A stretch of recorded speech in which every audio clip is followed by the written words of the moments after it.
Erik Ten Hag's 3-1-6 tactics are shaping up very nicely in pre-season, and we saw some great stuff against Lyon. Before we get into everything, please don't forget to like, comment and subscribe, especially if you have a huge peen. When we played against Leeds, Kobbie Mainoo was not dropping into the back three at all. What was happening was the fullbacks was taking that responsibility. What we saw against Leeds was Alvaro Fernandez was actually dropping into the back three, and Diogo Diallo, retrospectively, when the other ball was on the other side of the pitch, he was dropping into that big three. So I think what Ten Hag has done there is he's recognised a deficiency in Aaron Wan-Bissaka's game, that he's unable to play in that position. Although Aaron Wan-Bissaka doesn't look pleasant on the eye when he's playing football, he's actually a very good dribbler of the ball, opposed to being able to progress play with passes on the ground, up in the air, crossing the ball. Diogo Diallo, in respect of Aaron Wan-Bissaka, is much better than him in that aspect of the game. But it does go to show what a great manager Erik Ten Hag is. You know, he recognises deficiencies in players. He recognises where he can actually play them on the pitch to get the best fluidity out of the entire team. Going into next season, especially in the knockout games, I think we will expect to see him changing the starting 11 quite frequently, depending on the opposition that we're playing. Mainly because a lot of our players still aren't Erik Ten Hag's squad, and until he has all of the football players that he's personally bought, we're not going to be in a position where we can have a set starting 11 every week, like Liverpool, like Manchester City, like Arsenal, for example. City are a little bit different because they have two starting 11s for whatever reason. But most of those players that they have are exactly the same profiles throughout the entire squad. Another thing to take away from this game was Amad Diallo's position. He was playing very much as a touchline winger. And I think it's clear to see from this game, he is not a touchline winger at all. He's much better operating in the half space over here, in the 10 position, closer towards goal. Like we saw previously from him under Ole Gunnar Solskjaer when he played against Wolverhampton Wanderers in the false 9 position. I think when you have Amad Diallo out wide on the touchline, you're limiting his ability to beat players with fantastic dribbling. He's got very good close control. His first touch is good. He does have a good finish as well, although it's not very consistent in the senior team. The problem with Amad Diallo is that you have to make changes around the other side of the pitch if you want him playing more centrally.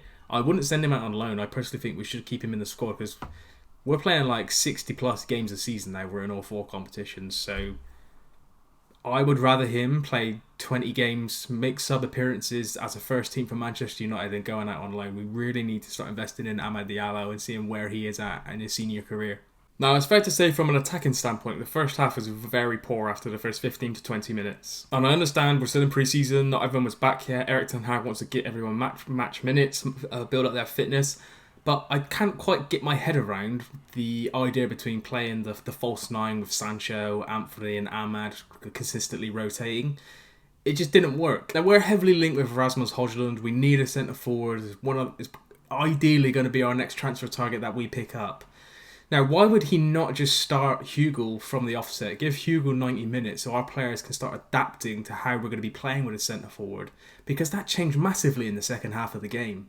Jadon Sancho kept picking up the ball in this area, or it may have been Anthony in this area. They were taking too many touches on the ball. They were body feinting. They weren't really shooting. They weren't linking up play with Mason Mount. They weren't linking up play with Medjugorje. There was often times where they had some success in behind, but Manchester United aren't always going to be able to play in behind against a lot of opposition. A lot of opposition are going to be sitting deep against Manchester United. Now, when Hugo come on, that completely changed. What we saw was Hugo in this position over here. He would make runs over to the left-hand side. He would make runs over to the right-hand side.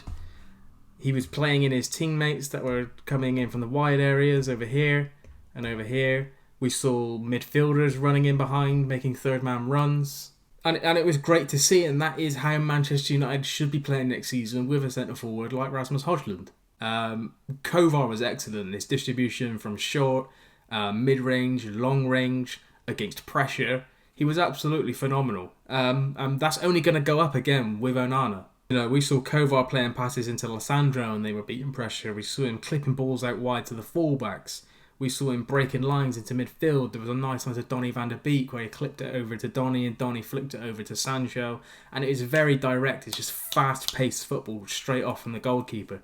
And I don't think opposition fans are ready for that. They're going to see a completely different Manchester United next season. Look, overall, I'm extremely happy with what I'm seeing so far in pre-season. Thankfully, we're going out to America very soon. It's an absolute shame. Some of the games are on at a ridiculous UK time, so I'm not going to be able to touch into them live. But what we're seeing so far from Erik ten Hag with the 3-1-6, the 4-1-4 mid-block for the pressing, the counter-pressing, the direct football from the goalkeeper. Lysander's been excellent in pre-season as well. It's looking very good. It's looking very, very good. And that's all for today. Look, I hope you enjoyed this video. I hope you want to see more content from me. Don't forget to like, comment and subscribe. Thank you all, guys.